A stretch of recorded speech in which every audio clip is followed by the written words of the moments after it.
Instead of paying for hosting, GitHub gives you a high-speed home for your blog site for free.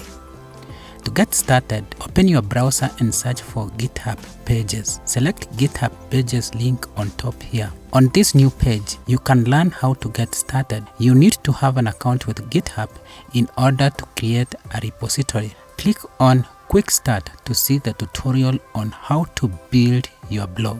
If you're stuck somewhere, use your favorite AI tool to find answers.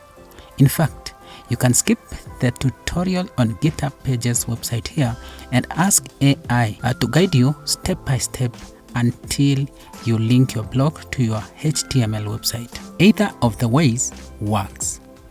Think of this as a professional social media profile, but for your entire website.